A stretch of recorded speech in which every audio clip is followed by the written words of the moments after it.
The last time we were looking at technical analysis as a way to understand how price movements behaved and perhaps to suggest entry points and exit points for investors who were willing to play in those markets.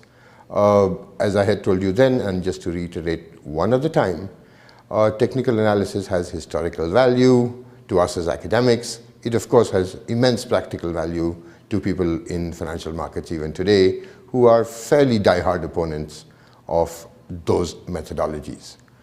What I wanted to share with you in this next module was a slightly different way of approaching the valuation process.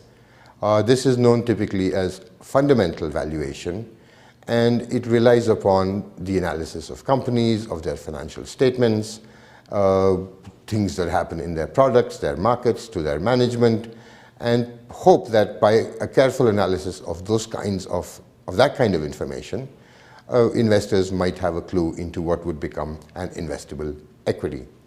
So with that stated, broadly speaking, this is known as fundamental analysis, and the idea here is to elicit value not from looking at charts and graphs, but from looking at more accounting-based measures and market-based measures that are relevant.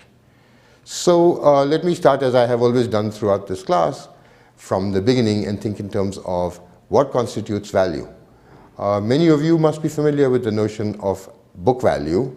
It's a historical cost idea. It's the price at which things were originally bought, whether it be pieces of paper, fixed assets, plant, machinery, equipment for purchasing for manufacturing purposes, and then eventually depreciated over time as they become older. So there is a book value type notion. There is a notion similar to it of liquidation value, which is a notion that has to do somewhat with times of distress. When the company needs funds, there are certain divisions that are not performing appropriately. You liquidate some of those assets and realize values from that. So if you were to liquidate the company as a whole in a kind of rapid fire sale kind of mode, perhaps that could constitute an idea of liquidation value. Again, notice what I'm doing is trying to build different ideas of value in your head as we sort of seek towards figuring out what is the value for a particular stock and whether the price at which it's trading for in a marketplace constitutes reasonable value, cheap value, expensive value.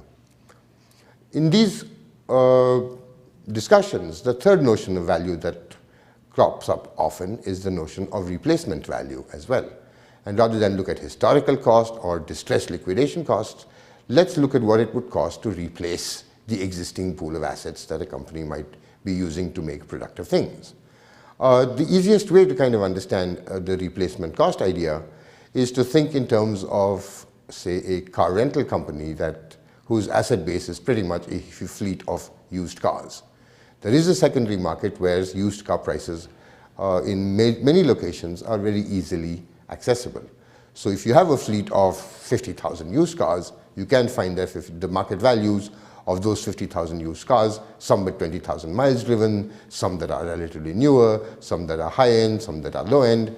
And by using that sort of secondary market data, you may be able to arrive at an estimate of the cost of replacing the existing asset base of this company.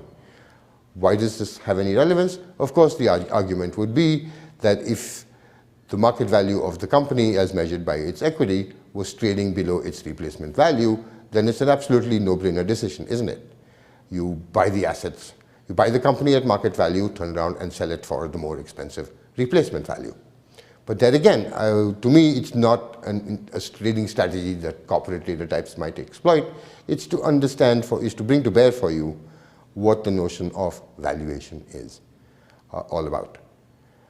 While we are in this fundamental space too, distinctions get made. There is a notion of comparables valuation, or what is sometimes called relative valuation, as opposed to intrinsic valuation or discounted cash flow valuation, which you may have even seen in certain types of textbooks.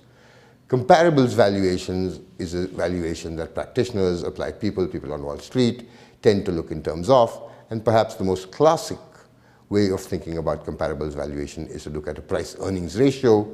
It's comparing price of a company's stock to the earnings it manages to generate.